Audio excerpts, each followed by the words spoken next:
wa nasta'inuhu wa nastaghfiruh wa na'udzu billahi min shururi anfusina min sayyiati a'malina man yahdihillahu fala mudilla lahu wa man yudlil fala hadiyalah.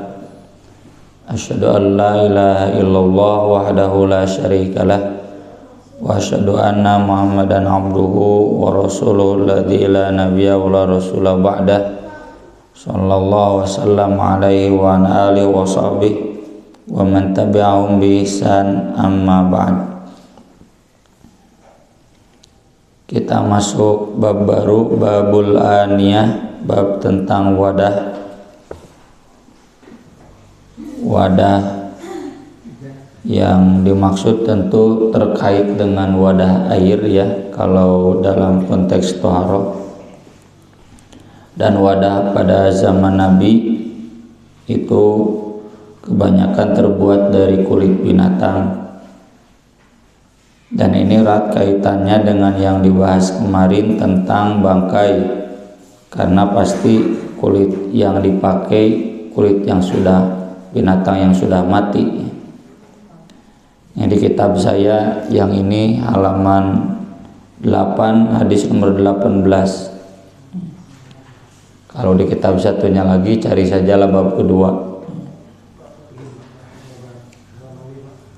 halaman 5 ya, kitab yang satunya lagi. Kaitan dengan binatang ini nanti juga erat kaitannya dengan wadah ini, erat kaitannya juga dengan hal-hal seputar najis. Maka dari itu nanti sesudahnya dibahas tentang najis dan hal-hal yang terkait dengannya. Hadis nomor 18, an Hudzaifah bin al-Yaman radhiyallahu anhuma qala Nabi sallallahu alaihi wasallam la tashrubu fi aniyatiz zahabi wal fiddah. Janganlah kalian minum memakai wadah emas dan perak. Wala ta'kulu fi sihafiha. Ini dalam riwayat aslinya fi sihafihima. Jangan juga makan pakai piring yang terbuat dari emas dan perak. Fa innaha lahum fid dunya, karena sungguh itu bagi mereka di dunia, walakum fil akhirah, dan bagi kalian nanti di akhirat. Maksudnya dalam Al-Quran sering ditemukan orang yang mendapatkan bagian di dunia, wa ma lahum fil akhirati min nasib. Nanti di akhirat dia tidak mendapatkan bagian apapun. Jadi orang yang makan atau minum pakai wadah dari emas dan perak, mereka akan mendapatkannya di dunia seperti orang kafir ya. Dan mereka nanti di akhirat tidak dapat apapun alias disiksa. Maka dari itu walakum fil akhirah, bagi kalian nanti khusus di akhirat, tidak boleh di dunia, nggak boleh, itu khusus di akhirat. Ini dalil yang jelas tidak boleh kita makan dan minum pakai wadah dari emas dan perak. Kalau perhiasan boleh ya buat ibu-ibu, tapi kalau piring, cangkir, gelas yang terbuat dari emas dan perak statusnya haram. Kemudian di hadis Ummu Salamah berikutnya radhiyallahu anha, ia berkata Rasulullah sallallahu alaihi wasallam bersabda, alladzi yashrabu fi ina'il fiddah, orang yang minum dalam wadah perak, innama yujarjiru fi batnihi nar jahannam, hanya saja dia akan menuangkan dalam perutnya nanti api neraka jahanam. Jadi orang yang minum pakai wadah dari perak itu dia nanti akan minum api neraka jahanam di hari kiamat. Maksudnya berarti haram ya. Meski di sini disebut perak saja, tentu hukumnya terkait juga dengan emas sebagaimana hadis sebelumnya. Karena konteks fikihnya ini larangan untuk emas dan perak. Imam Asy-Syafi'i menjelaskannya, karena emas dan perak itu seharusnya dijadikan roda penggerak ekonomi, ya, dinar dirham itu, dan tidak sepantasnya digunakan untuk hal-hal yang berlebihan. Maka dari itu ini fikihnya ya demikian. Orang yang menjadikan emas dan perak untuk cangkir, untuk piring itu terlalu berlebihan, padahal seharusnya itu digunakan buat menggerakkan perekonomian umat, ya, tidak ditumpuk untuk hal-hal yang sebetulnya tidak pakai emas dan perak pun bisa, ya. Termasuk nanti fikihnya kata para ulama untuk perabotan rumah tangga secara umum, gagang pintu misalkan, ya, atau tangga atau kursi, itu termasuk haram, kecuali tadi yang buat perhiasan atau buat simpanan tabungan, ya, itu tidak jadi soal. Termasuk ada pembahasan dalam kitab fikih itu katanya misalkan kiswah disulamnya sulam emas, seandainya itu betul emas itu contoh pelanggaran, tapi setahu saya cuma benangnya aja yang emas, warna emas, bukan berarti dari emas. Entah Masjid Kubah emas, ya, yang ada nun jauh di sana, itu apakah betul dari emas atau hanya warnanya saja yang emas? Kalau betul dari emas itu juga salah satu contoh pelanggaran, ya, bukan satu pembenaran. Kemudian hadis berikutnya ini tentang wadah yang terbuat dari kulit binatang. Wa Ibnu Abbas radhiyallahu anhuma qala Rasulullah sallallahu alaihi wasallam, idza dubighal ihab, apabila kulit telah disamak itu dibersihkan, ya, diolah, digodok malah sampai bersih sampai bisa dipakai, faqad tahura, maka sungguh dia suci. Kuli ayum ini nanti dijelaskan di hadis berikutnya di riwayat Imam yang 4, ya, Abu Dawud, Tirmidzi, An-Nasai dan Ibnu Majah. Ayyuma ihabin dubigho, kulit apa saja yang telah disamak. Kalau ayyuma berarti umum, mau yang bangkai atau yang tidak bangkai. Bangkai itu haram, tapi kalau kulitnya itu boleh dipakai, bukan dimakan. Kalau dimakan mah haram. Dipakai asal telah disamak. Dan pernyataan Nabi mensucikannya berarti jelas kulit bangkai itu statusnya najis. Tapi kalau sudah dibersihkan maka dia suci. Lebih jelasnya Salamah bin Al-Muhabbik meriwayatkan Rasulullah SAW bersabda, dibahu juludil maitati tuhuruha, menyamak kulit bangkai itu sama dengan menyucikannya, ya. Dalam hadis Maimunah radhiyallahu anha qalat, marra Rasulullah sallallahu alaihi wasallam bisyatin yajurrunaha, Rasulullah sallallahu alaihi wasallam lewat ke seekor kambing yang sedang diseret oleh orang-orang. Faqala, lalu Nabi bersabda, lau akhadtum ihabaha, manfaatkan dong cena kulitnya, ambil. Lalu kata para sahabat, innaha maitatun, ini kan sudah jadi bangkai, bangkai kan haram, ya, haram dikonsumsi. Kata Nabi, betul, tapi kalau kulitnya mau dipakai, yutahhiruhal ma'u wal qaradu, itu bisa disucikan oleh air dan ini terjemah biasanya daun salam, di sini tuliskan daun akasia, ya, yang bisa digunakan untuk menyamak. itu pasti bisa menyucikannya. Nah, ini menunjukkan hukum asal bangkai itu adalah najis. Dan ini sudah kita bahas kemarin ya. Ketika Nabi ditanya tentang air laut, kata Nabi, suci airnya, halal bangkainya. Jadi meskipun ada banyak bangkai di laut, tapi karena bangkainya tidak najis, maka airnya pun tidak najis. Airnya tetap suci. Termasuk bangkai lalat ya. Kata Nabi, celupkan lalu buang. Karena bangkai lalatnya tidak najis, maka airnya pun tidak najis. Nah, itu semua menjadi dalil bahwa bangkai di luar itu berarti najis dan airnya otomatis menjadi najis. Dan di sini juga ditegaskan ulang bahwa bangkai itu najis.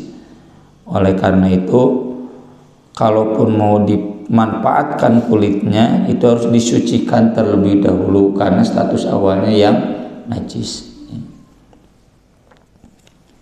Termasuk kemarin sudah kita bahas ya, bangkai berit misalkan di natoran atau di sumur, maka itu harus dibersihkan airnya sambil dicium, karena kan air itu bisa najis itu kalau berubah karena najis, karena bangkai. Ambuan kalau masih bau berarti masih najis. Kalau sudah tidak bau, misalnya sudah dibuang setengahnya, sudah tidak bau berarti sudah tidak ada najisnya. Kemudian bagaimana kalau itu wadah orang kafir? Hadis dari Abu Tha'labah Al-Khushani radhiyallahu an, qultu ya Rasulullah, inna bi ardi qaumi ahli kitab. Kami pernah berada di negeri ahli kitab. Negeri ahli kitab zaman Nabi itu Syam atau Yaman ya. Yaman itu mayoritas yang sekarang Uni Emirat Arab. Yaman itu Kristen. Abraha itu dari sana kan. Termasuk Syam.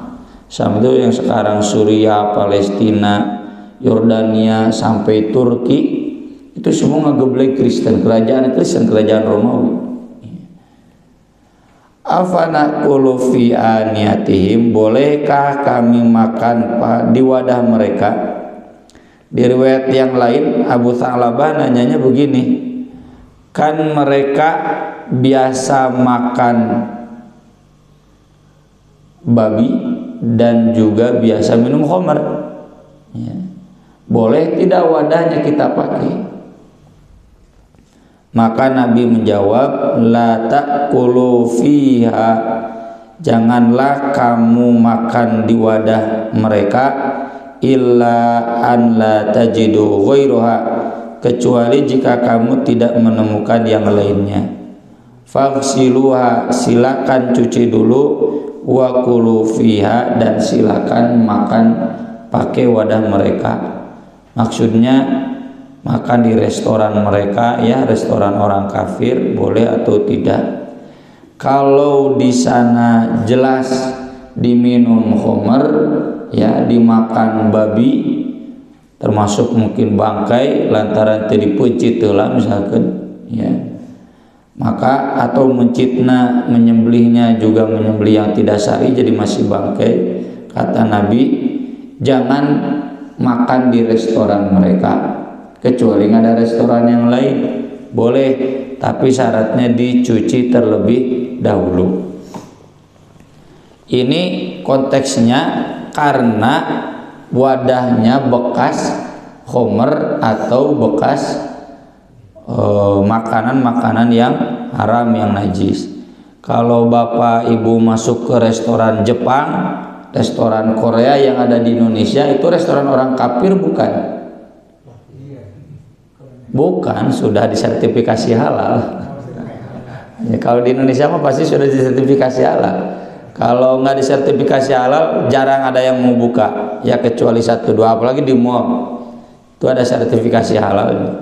dan yang punyanya juga meskipun McD Pak Haji rata-rata ya, bukan orang kafir asli, cuma franchise kan. Restoran Korea juga ya, saya pernah tanya, ada tetangga kami karyawan di sana, ya sana bukan Pak Haji gitu. Jadi bukan orang kafir asli, dan insya Allah ya itu tidak ada makanan yang haram di restoran Korea Jepang yang ada di Indonesia, kecuali ya yang kita tahu pasti itu orang kafir dan masak dengan cara kafir, pakai alkohol misalkan ya, ya udah kita jangan makan di sana. Tapi kalau yang sudah jelas tersertifikasi halal, wadahnya juga sudah bersih ya, kita masuk ke sana memang bekas mencuci, maka itu boleh ya. Dulu kan masih susah air, jadi nya aku maulah tukang bakso puntennya sana seberengahin sehingga tukang makanan di pinggir jalan kan asal dikumbah di banjur gitu. Tuh yang begitu kurang bersih ya, kurang higienis. Jadi sekali lagi ini konteksnya, jika restoran itu di sana ada makanan haram, ada minuman haram, kalaupun kita terpaksa makan di sana, nggak ada restoran yang lain, maka kita cuci terlebih dahulu. Kalau sudah jelas dicuci, ya udah nggak usah dicuci lagi. Ya.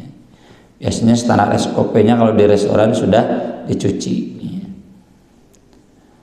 Kemudian Wan Imran bin Husainin radhiyallahu an anna Nabiyya sallallahu alaihi wasallam wa ashabahu tawaddu min mazadati imra'atin musyrikah.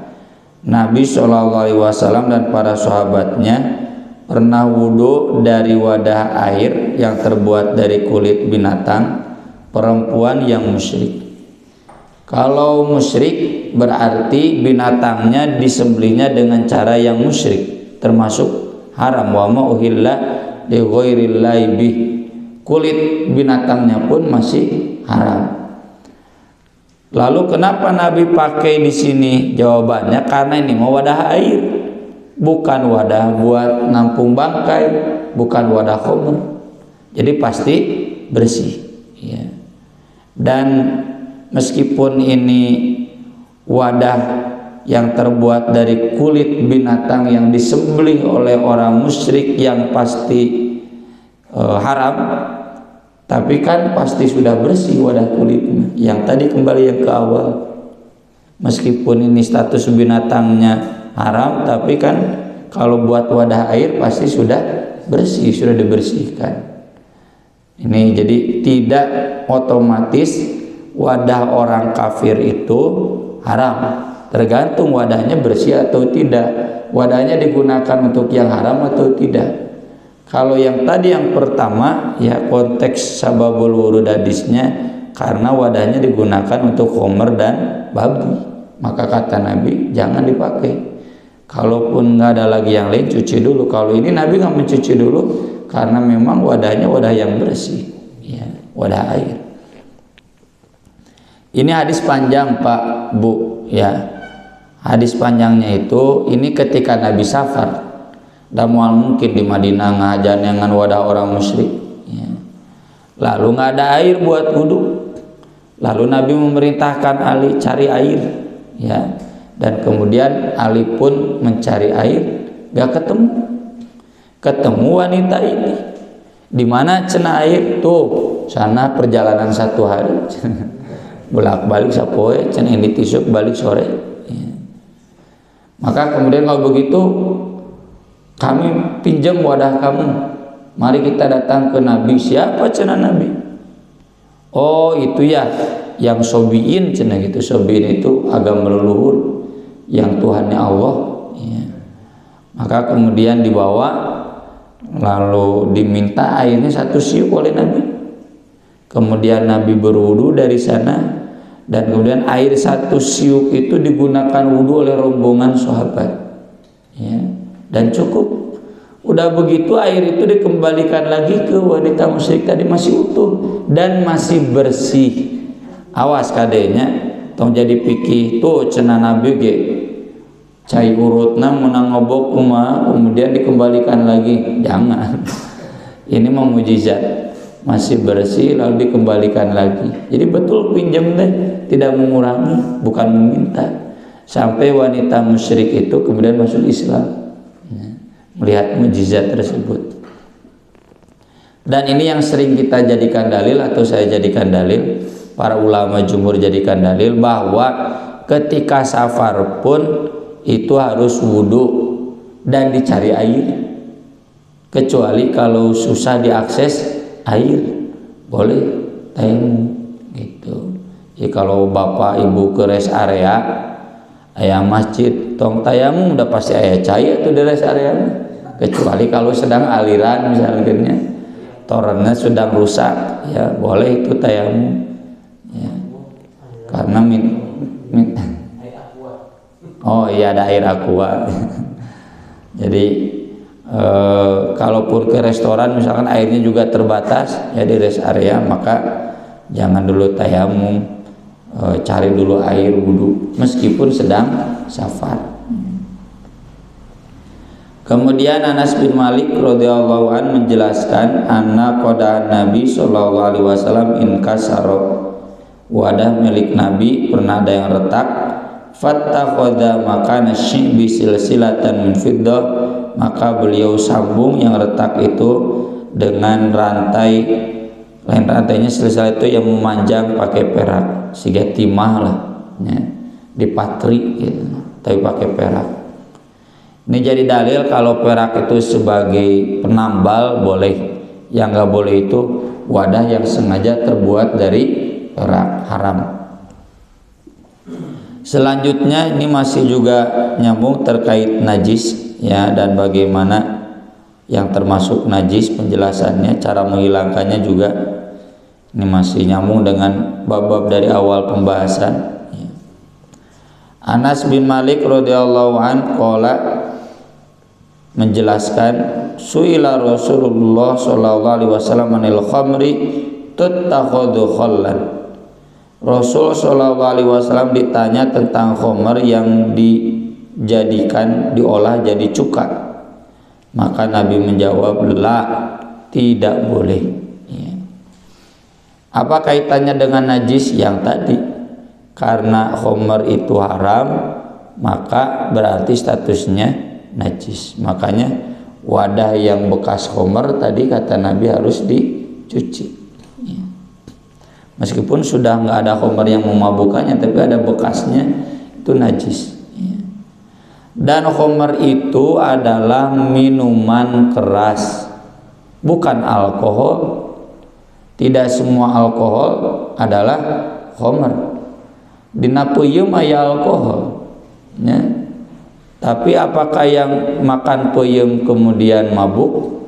Ya. Nggak ada, paling oge terab ya. Atau beureu nya utah. Bahkan di anggur juga ada alkoholnya, aya laguna anggur merah. Lagu Maggie Jet ya. Berarti anggur itu ada alkohol. Tapi apakah anggur jadi haram? Ya tidak, karena belum jadi minuman dan tidak keras. Kalaupun ada minuman anggur berarti ada alkoholnya, tapi kan bukan minuman keras. Minuman keras itu minuman yang memabukkan ya. Maka dari itu tidak haram minuman anggurnya, jus anggur, selama tidak keras, tidak memabukkan. Nah ini khamr. Jadi khamr itu demikian. Nah ini juga mengajarkan semua olahan dari barang yang haram itu statusnya adalah haram, termasuk alkohol yang memang itu dibuat untuk minuman keras, maka alkoholnya adalah haram ya. Kecuali kalau alkohol itu yang dibuat bukan untuk minuman keras. Maka dari itu di sini penting ya, ada sertifikasi halal dari MUI. Contoh obat batuk ya, obat batuk itu kan yang sertifikasi halal yang saya tahu baru Nelco Spesial, yang lainnya itu belum, karena unsur alkoholnya belum teruji ya. Apakah alkoholnya betul bebas dari unsur minuman keras atau sama ya yang bisa memabukkan. Kalau Nelco Spesial itu pun kalau masih sekarang, karena saya udah lama nggak pakai ya, dulu aja zaman sekolah kesininya batuk cekolot baheula lagi kunaon Mbak kecap we cenah jeung jeruk nipis atau pakai madu sekarang ya, ada madu khusus batuk. Jadi kalaupun pakai itu ya itu sudah halal, yang lainnya setahu saya belum ada yang halal ya buat obat batuk itu. Termasuk makanan-makanan lain yang diolah dari yang haram, bukan hanya khamar, misalkan dari babi. Kita pernah rame ya dulu fatwa haram Ajinomoto ya, sampai turun gunung tuh Pak Haji Deddy Mizwar ya untuk iklannya, untuk menegaskan Ajinomoto sudah bukan haram. Kemudian keledai kotak ya. Wa anhu radhiyallahu an qala lamma kana yaum Khaibar, pada hari Khaibar amara Rasulullah sallallahu alaihi wasallam Abu Talha, Rasulullah sallallahu alaihi wasallam memerintahkan Abu Talha fanada untuk menyeru. Abu Talha itu suaranya belum juga masuk Madinah sudah terdengar ke Madinah ya, keras. Abu Talha ini bapak tirinya Anas bin Malik, menikah ke ibunya Anas bin Malik. Inna Allah wa rasulahu yanhayanikum an luhumil humuril ahliyah. Allah dan Rasulnya melarang kalian dari daging keledai jinak. Nanti ada keledai jinak, ada keledai liar. Kalau keledai liar halal, kalau keledai jinak haram. Fa inna rijsun, karena itu kotor. Ini kaitannya dengan najis, berarti daging keledai jinak juga najis ya. Tuh kalau dipasak di wadah-wadahnya harus dicuci. Kecuali ditunggangi boleh ya. Tapi kalau dagingnya ya yang dimakan itu haram dan termasuk najis. Kemudian Amr bin Kharijah radhiyallahu anhu qol khatabana Rasulullah sallallahu alaihi wasallam biminan. Rasulullah sallallahu alaihi wasallam pernah berkhutbah kepada kami di Mina. Wa huwa ala rahilati, beliau duduk di atas kendaraannya unta. Wa lu'abuha yasiru ala katifayya, sedang air liur untanya meleleh di atas bahu saya. Ini jadi dalil air liur unta itu tidak najis. Kalau najis Nabi menyuruh Amr bin Kharijah untuk mencucinya ya kan, ini diharuskan suci kan dalam ibadah haji itu. Kemudian bukan hanya air liur ya, dalam hadis yang lain air kencing unta pun itu halal dan tidak najis, bahkan bisa dijadikan obat ya. Dan itu khusus air kencing unta, sisanya yang lain kotoran mah tetap banyak najis, air kencingnya saja ya. Tapi kalau binatang yang lain kembali ke hukum umum ya, air kencingnya kotor najis. Kemudian wa an Aisyah radhiyallahu anha qalat kana Rasulullah sallallahu alaihi wasallam yaghsilul maniyya. Rasulullah sallallahu alaihi wasallam pernah mencuci mani, tsumma yakhruju ila shalah, kemudian keluar menuju salat, fi dzalika tsaub, di baju itu, wa ana anzuru ila atharil ghusli fi, dan aku masih bisa melihat bekas cucian padanya. Dalam riwayat lain disebutkan jadi bekas air maninya masih ada, bekas air mencucinya juga masih ada, dan Rasul pakai sholat. Ini menunjukkan air mani tidak najis, meskipun keluar air mani wajib mandi ya. Kalau air mani najis kata para ulama berarti manusia juga makhluk najis karena manusia dari air mani. Dalam riwayat Muslim, laqad kuntu afruquhu min thawbi Rasulillah sallallahu alaihi wasallam farkan. Sungguh aku pernah menggosok bekas mani dari pakaian Rasulullah. Farkan itu betul-betul digosok. Fayusolli fi, tapi beliau masih sholat dengan pakaian tersebut yang masih ada bekas air mani. Wa fi lafdzin lahu, dalam riwayat yang lain, laqad kuntu ahukku ya bisan bidzufri min taubihi, sungguh aku pernah mengerik mani yang sudah kering dengan kukuku dari pakaian beliau, tapi masih enggak hilang. Ya, ini menunjukkan pakaian kita yang ada bekas air mani dan susah dihilangkan, itu statusnya halal dipakai, ya, tidak najis. Beda nanti dengan air madhi, cuma dibahasnya di bab pembatal wudhu, karena terkait madhi itu membatalkan wudhu. Nabi menyuruh untuk mencucinya. Ya. Madhi itu air yang keluar ketika ada rangsangan seksual. Ya, kalau jima, mohon maaf, sebelum jima. Ya. Nah, kalau mani itu yang memancar, kan? Kalau madhi tidak memancar. Mimani yumna, mani itu artinya memancar. Ya. Kemudian air kencing. Wa an Abi Sami radhiyallahu anhu qala Nabi sallallahu alaihi wasallam yughsalu min baulil jariyah, dicuci air kencing bayi perempuan, wa yurashu min baulil ghulam, dan cukup disiram atau diperciki air atau diusap dengan air basah dari air kencing bayi laki-laki. Dalam riwayat lain disebutkan yang belum makan.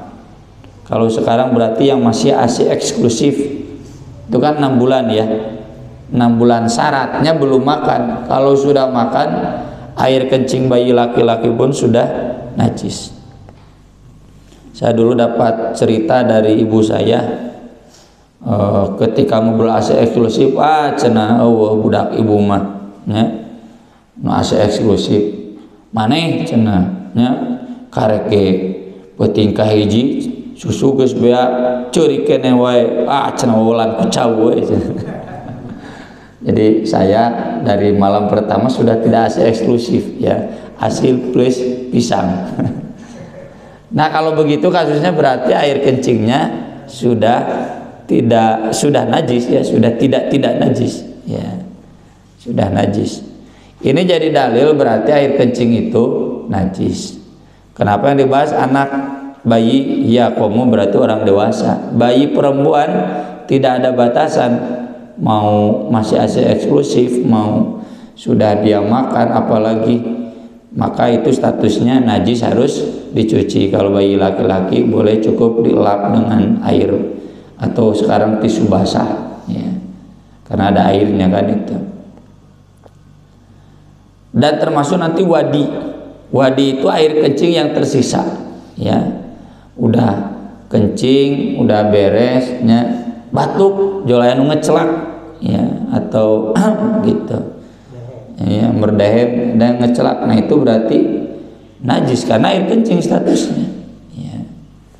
Harus dicuci, harus wudu lagi, harus ganti pakaian. Kalau darurat pinjam sarung ke tetangga ya.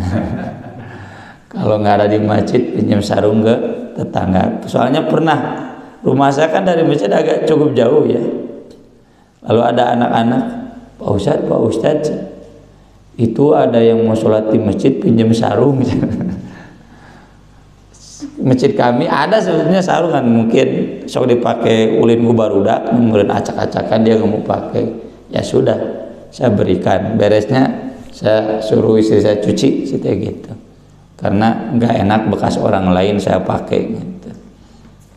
Jadi kalau darurat pakai sarung tetangga ya. Kalau ibu-ibu ya tinggal mohon maaf ya, dilepas aja pakaiannya, pakai mukena ya, mukenanya nggak ada di masjid, pakai mukena tetangga pinjam ya. Kemudian hadis berikutnya dari Asma binti Abu Bakar radhiyallahu anhuma, Nabi SAW menjelaskan tentang darah haid yang kena ke pakaian. Tahut tuhu, engkau kikis, summa takrusu bilma, lalu kamu gosok pakai air, dibilas, summa tandahu, kemudian disiram, summa tusolli fi, kemudian kamu boleh sholat pakai pakaian itu. Artinya darah haid itu najis Ya, harus dicuci sampai bersih.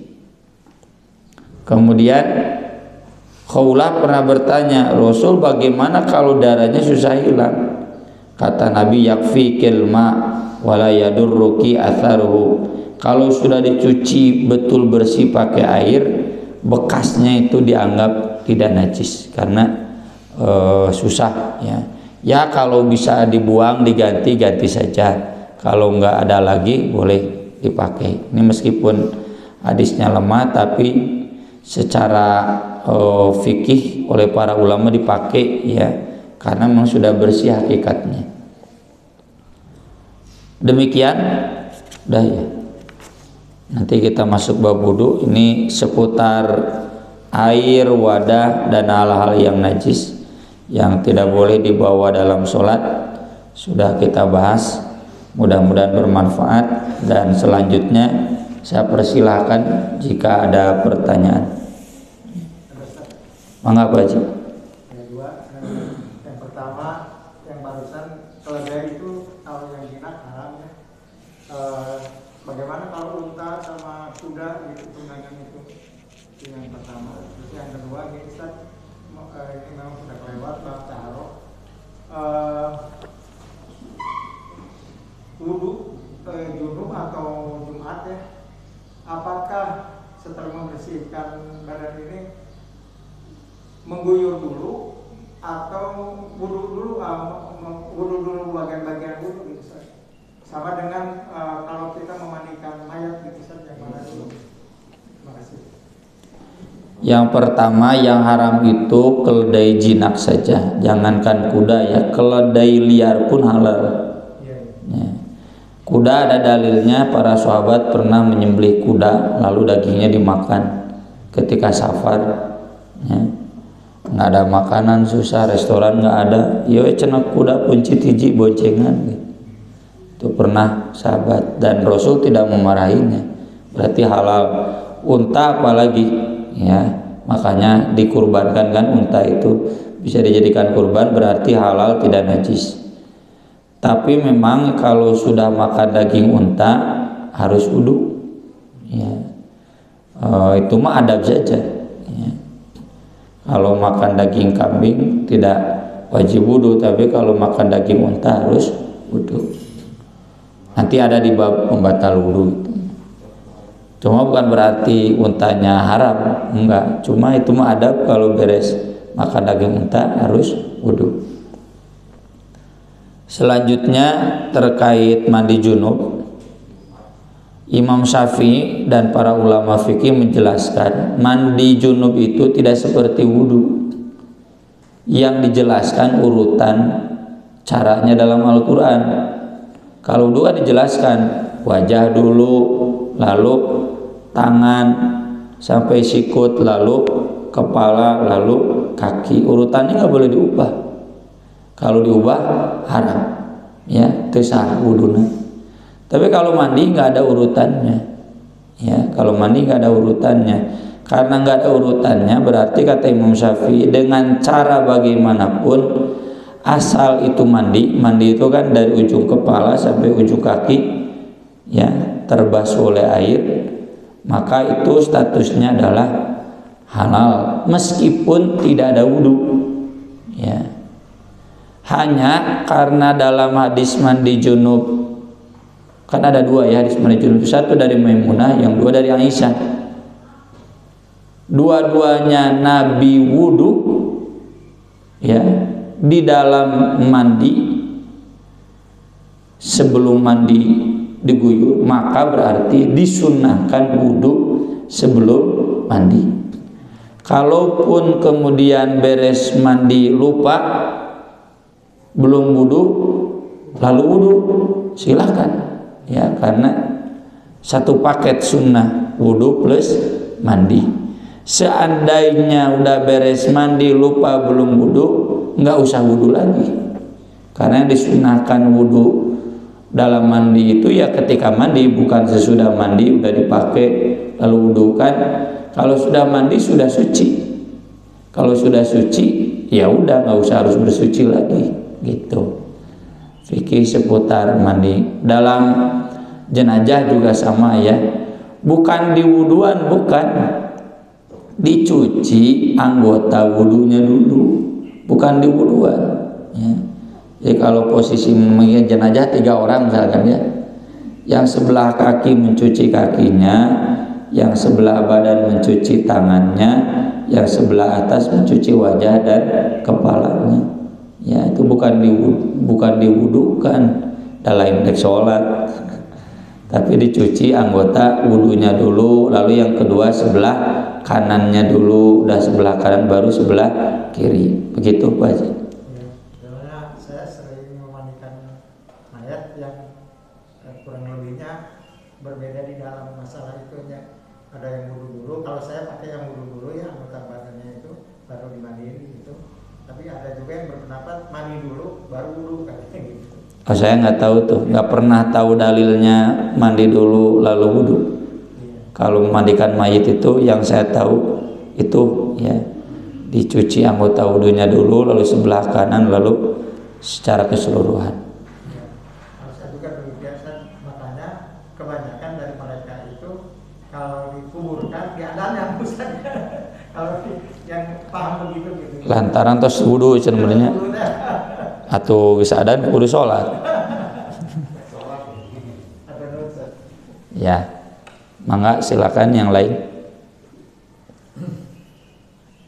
Mangga.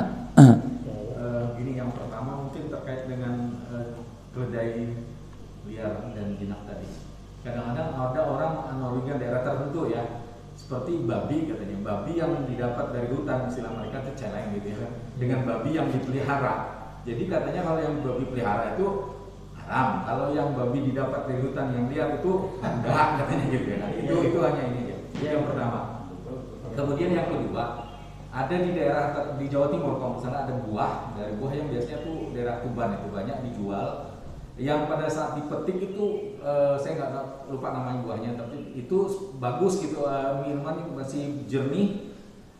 Kemudian tapi pada saat 3 hari, setelah 3 hari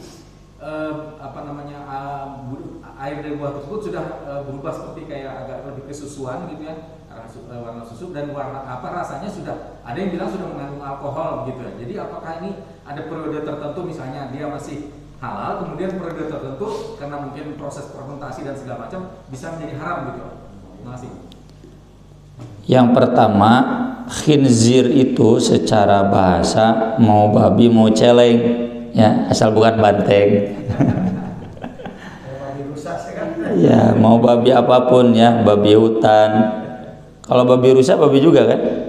Babi. Jadi pokoknya khinzir itu semua apa istilahnya genus atau spesies ya dalam biologi itu ya. Satu rumpun ya, itu haram ya. Dan setahu saya ini ijma para ulama. Jadi sejak zaman Nabi juga celeng sudah ada ya, banteng juga sudah ada. Keramai banteng celengnya.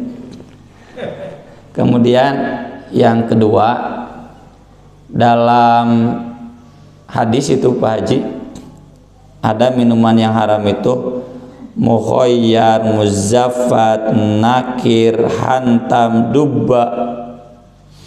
Ini minuman-minuman yang asalnya minuman anggur, minuman labu, bahkan yang terbuat dari kurma, sari kurma. Tapi sesudah 1 minggu biasanya itu jadi memabukkan, maka Nabi haramkan ya. Jadi yang di hadis itu Nabi melarang muzaffat, nakir, mukhayyar, hantam, dubba.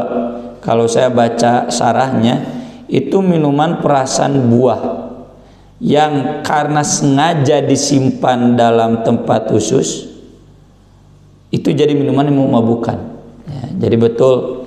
Nah, batasannya berapa hari? Mohon maaf, saya bukan ahli ya dalam masalah ini, cuma fikihnya begitu. Kalau minuman itu kemudian sudah jadi minuman yang memabukkan, meski asalnya tidak memabukkan, maka itu statusnya jadi khamar ya. Termasuk sahabat yang tidak sengaja menyimpan lama ya, menyimpan lama kemudian jadi muzaffat atau jadi nakir, Nabi haramkan karena sudah jadi minuman yang memabukkan, baik disengaja tidak disengaja. Kalau sudah jadi minuman yang memabukkan, maka itu hukumnya haram. Ya. Apa? Kopi ada yang memabukkan? Ada, kalau kita fermentasi beberapa hari, dia nanti itu ada kopi. Kalau kita fermentasi ya, Iya. itu ada kopi memang bisa memabukkan. Ya, berarti haram. Kalau kopi itu difermentasi kemudian jadi minuman keras. Ya, Ada itu. ya haram. Di zaman Nabi itu dijelaskan dalam hadis, al-khomru itu min khomsatin, dari anggur, dari kurma, dari gandum, dari madu, dari satu lagi saya lupa lagi. Tapi ini semua halal. Jadi haram itu kalau jadi khomarul akla, jadi minuman yang memabukkan. Bukan berarti kurma gandum haram ya. Kalau di kita kan bir angker itu dari gandum ya, minuman perasan gandum. Yaitu kalau sudah jadi minuman keras haram. Hari tariguna mah bala-bala halal. Tidak kemudian jadi haram. Terima kasih Pak Haji, saya baru tahu ada kopi yang bisa difermentasi jadi minuman keras.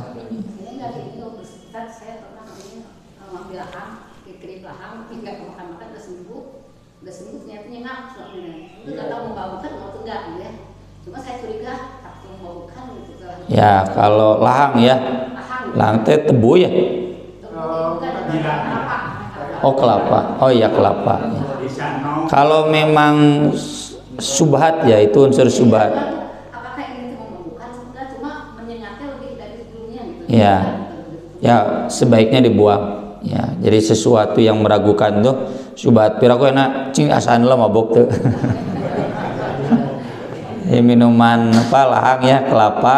Jadi kalau memang itu dikhawatirkan memabukkan, sudah berarti dibuang saja. Minimalnya itulah tersebari ibunya, ya sudah tidak layak minum gitu. Tuh dibuang saja, tidak thayyib itu. Yang tidak thayyib itu kan haram. Yang lain cukup. Gimana Pak Haji? Ya itu mungkin kaitannya dengan kesehatan lah. Ya sudah tidak thayyib. Ya. Kalau sudah tidak thayyib berarti nya haram. Ya. Nggak layak diminum. Baik, kalau tidak ada cukup sekian. Oh masih ada. Kalau cucumu cacak gitu kan ya, padahal ada ember kayak cucumu gimana atau cacak gitu Itu hewan yang tidak berdarah ya, maka bangkainya sama kayak lalat ya, jadi tidak najis. Terlebih cucu mukiji mabuk karena ember mempengaruhi baunya ya, cak-cak. Jadi kan yang haram itu air itu kalau sudah berubah baunya, warnanya karena najis.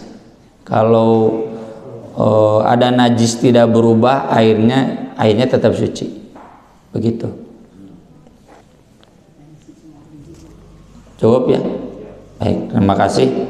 Mudah-mudahan bermanfaat. Aku qouli hadza wa astaghfirullah li wa lakum.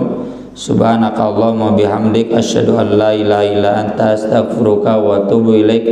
Wassalatu wassalamu ala Rasulillah. Wassalamualaikum warahmatullahi wabarakatuh.